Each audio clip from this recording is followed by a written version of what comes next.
Well, it is next to impossible for most people to navigate life without any debt. Buying houses, cars, groceries, and life in general has never been more expensive. Can we distinguish between good debt and bad debt? Well, Mark Rouleau is here from Doyle Saluski to tell us more in our Money Monday segment this morning. Good morning to you. Good morning. Okay, so there is a difference between good debt and bad debt. There is. I've been doing this a long time, and I've been able to discover over the years that people come to us with all kinds of situations. Okay. I mean, they open up their lives to us and they confide in us and say, this is what I'm doing. And there's categories of debts that really, once you look at them and you find out how much they cost and what effect they can have on your credit rating, they're not necessarily the best kind of debt. So that's how we characterize them, or I've made these lists today. Okay. So people can say, okay, if I'm looking at debts, I should have a plan, and then we'll go from there, really distinguish between what's good and what's bad. Perfect, I love to hear it. So let's move on to learn about what makes good debt. All right. So first thing is, and you've heard me talk about this before, the budget, right? Yeah. You're knowing in your situation, you should know before you go to a bank, before you go to a lender. Yeah. A lot of people don't get up and get in their cars and go to banks anymore. They're online borrowing money, right? Mm-hmm. So there's qualifiers. Like, what's your plan? Is it within my budget to know how much that monthly payment's going to be? So if your lender's telling you can afford this, back up a little bit. Make sure that it does fit in your budget. The interest rate, like, you can go out online and check as well to see what your interest rate is. And this is really important. We talked about credit rating before. Yeah. The better your credit rating, the higher the number is, the lower your rate should be. Okay. So if you're spending money, like if you're paying 15% on a mortgage, and I've seen this, 15% on a mortgage, that's, way too high. Maybe you're in a situation that's not comfortable for you and you can't afford it anymore, so back up again.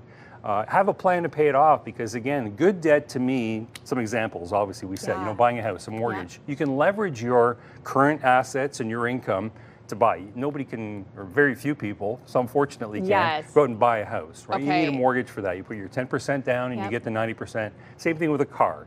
You're not gonna buy a $30,000 or $40,000 car without having some kind of financing with it, right? So make sure that you've got, with the good debt plan, some asset attached to it or a reason to do it. Smart. This way, when you end up making those payments and paying interest on it, at least you feel good about it because you're getting something out of it. Absolutely. That's a big distinction to make with good debt. Good debt. Okay, let's move on then to learn more about bad debt. All right. So I've been a little more precise here about it. And again, this is from our experience over the years. I'll start with the first one, payday loans. One of the most expensive loans you can get. A lot of these loans, believe it or not, and when I tell people this, their eyes get big like yours just did, 300% or more a year. Like, who would pay that, right? But when you go get a payday loan, it's a couple of weeks. So they break the interest rate down, or the cost in a bi-weekly basis, so it doesn't really look that expensive. You might pay $50 on a $300 loan. That's only $50. But once you break it down, it's so expensive. Revenue Canada. Don't owe money to Revenue Canada because they have rights. They have rights no other creditor has.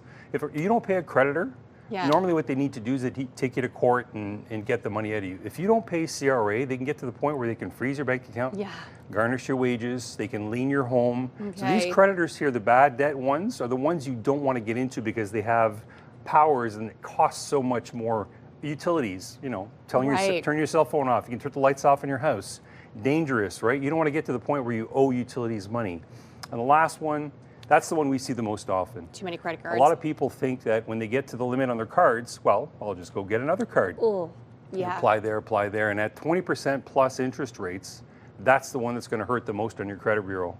Because the credit bureau is the one that's going to say whether you can borrow or not. And the more expensive it gets, that means your credit rating is going down, down, down. So the whole point today is, when you're in your situation, when you're talking with your partner and you're going and you're looking at your budget, don't get into debt in a situation where it's going to be demeaning to you, where it's going to be lowering your standard, lowering your credit rating. Get into a situation where you're getting assets and you're getting something out of it. And that's the message. If you have any questions or you are confused looking at your debts and where your money is going, the best place to go is to the experts who can kind of help you break it down and say, whoa, whoa, whoa, let's pay off these debts before we tackle those ones. Absolutely. If this is stopping you from sleeping every day, you need to see a professional. We have tools we can use. The consumer proposals are great for people. They don't really know how they work. That's why we're there. We'll go through these situations with you, go through your budget, and make sure you have a plan, and you'll feel much better about yourself afterwards. Absolutely. Well, thank you so much for joining us today and helping us to distinguish the difference between good debt and bad debt. You can head to doylesaluski.ca for more information.